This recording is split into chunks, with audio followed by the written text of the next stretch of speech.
पापा या 50 का नोट। एक व्यक्ति ऑफिस में देर रात तक काम करने के बाद थका हारा घर पहुंचा। दरवाज़ा खोलते ही उसने देखा कि उसका 5 वर्षीय बेटा सोने की बजाय उसका इंतज़ार कर रहा है। अंदर घुसते ही बेटे ने पूछा, पापा, क्या मैं आपसे एक क्वेश्चन पूछ सकता हूँ? हाँ हाँ, पूछो, क्या पूछना है? पिता ने कहा। बेटा, पापा, आप 1 घंटे में कितना कमा लेते हैं? इससे तुम्हारा क्या लेना देना? तुम ऐसे बेकार के सवाल क्यों कर रहे हो? पिता ने झुंझलाते हुए उत्तर दिया। बेटा, मैं बस यूं ही जानना चाहता हूँ, प्लीज़ बताइए कि आप 1 घंटे में कितना कमाते हैं? पिता ने गुस्से से उसकी तरफ देखते हुए कहा, 100 रुपये।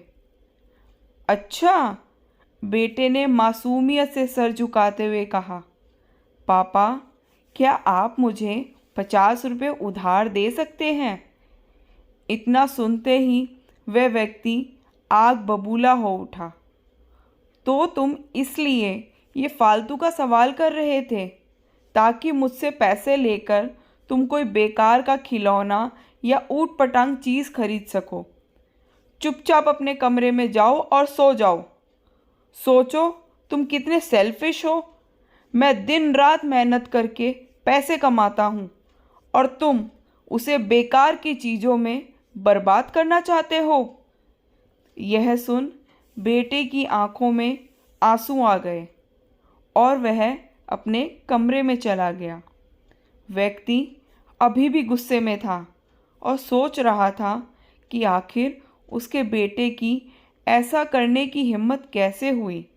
पर 1 आध घंटा बीतने के बाद वह थोड़ा शांत हुआ और सोचने लगा कि हो सकता है कि उसके बेटे ने सच में किसी ज़रूरी काम के लिए पैसे मांगे हो, क्योंकि आज से पहले उसने कभी इस तरह से पैसे नहीं मांगे थे। फिर वह उठकर बेटे के कमरे में गया और बोला, क्या तुम सो रहे हो? नहीं, जवाब आया। मैं सोच रहा था कि शायद मैंने बेकार में ही तुम्हें डांट दिया। दरअसल दिन भर के काम से मैं थक गया था। व्यक्ति ने कहा, आई एम सॉरी, ये लो अपने 50 रुपये। ऐसा कहते हुए उसने अपने बेटे के हाथ में 50 की नोट रख दी। थैंक यू पापा, बेटा खुशी से पैसे लेते हुए कहा और फिर वह तेज़ी से उठकर अपनी अलमारी की तरफ गया। वहाँ से उसने ढेर सारे सिक्के निकाले और धीरे धीरे उन्हें गिनने लगा। यह देख व्यक्ति फिर से क्रोधित होने लगा। जब तुम्हारे पास पहले से ही पैसे थे तो तुमने मुझसे और पैसे क्यों मांगे?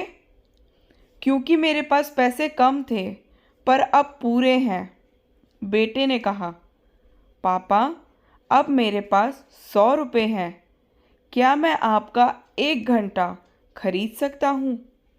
प्लीज़ आप ये पैसे ले लीजिए और कल घर जल्दी आ जाइए। मैं आपके साथ बैठकर खाना खाना चाहता हूँ। सीख।